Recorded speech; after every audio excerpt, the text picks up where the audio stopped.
یو ځل امام اعمش رحم الله د لوی امام دی خو ډېر بد صورته و بس د الله تعالی تخلیق دی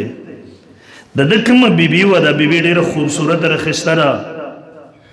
یو ورځ ورته را بیبي وایي تم جنتي یې زم جنتي یم نو دی ورته ښځې دا رې کوم ځای نه معلومه کړه ما خو تر اوسه پورې دومره لوی ملا یم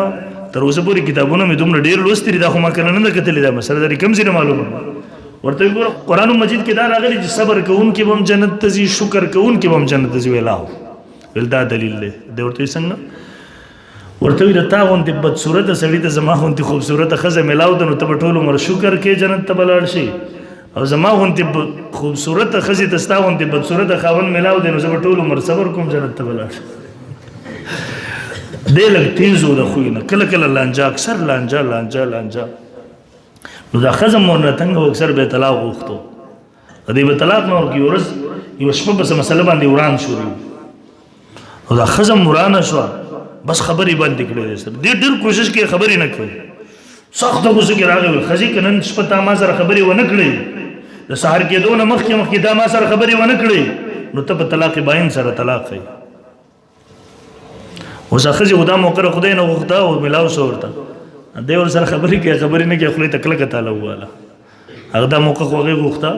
دی راځي منت کوي ګوره دا ښځې به ښځه ګوره دا بچي به څه کوي زه به څه کوم ته به څه کوې خو ښځه خبرو منلو ته تیار نه ده چې کله مجبوره شو خبره خطرناکه شو شپه تېرېدو ته شوه راغی امام اعظم ابو حنیفه رحمه الله پسې امام صاحب تپوس کوي امام صاحب څه چل دی د شپې خیر شه ورته وایي دغسې مسله را پېښه شپه تېرېږي ته راشه څه حل تلاش که که نه ځکه چې هغه وخت کې به مشکل زیات شو خلکو په مسایلو کې امام اعظم ابو حنیفه رحمه الله ته رجوع کوله امام صاحب رحمه الله ورسره راووتلو او د کلي موظف ورته وایي ته څه کور ته د کلي موظف ورته وایي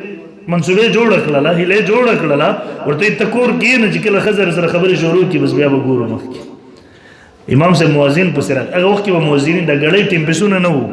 مؤذن به هغه څوک چې دا په اوقاتو باندې پوهه وو ټیمونه به یې پېژندل د فضا نه د دغه دې نه به ټیمونه معلومول هغه ته به هغه سړی به مؤذن و اذان ویل به د دې علامت و چې بس ټیم داخل شو شپه ختمه شو سبا شو امام صاحب د مؤذن پسې راغی راپایسه و ورته وایي دغسې مسله د یو لوی عالم سره پېښه ده ته لږ بیټۍ مننه اذان وکړه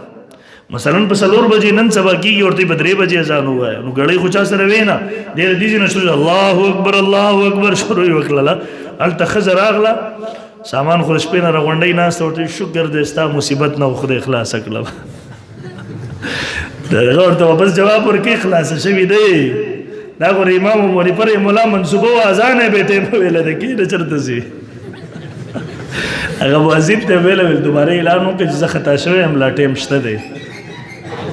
خو ستاسو ذهن کې به دا راځي امام اعظم ابو حنیفه رحمه الله دوکه ولې وکړه زنانه سره نو دوکې نه ده کړې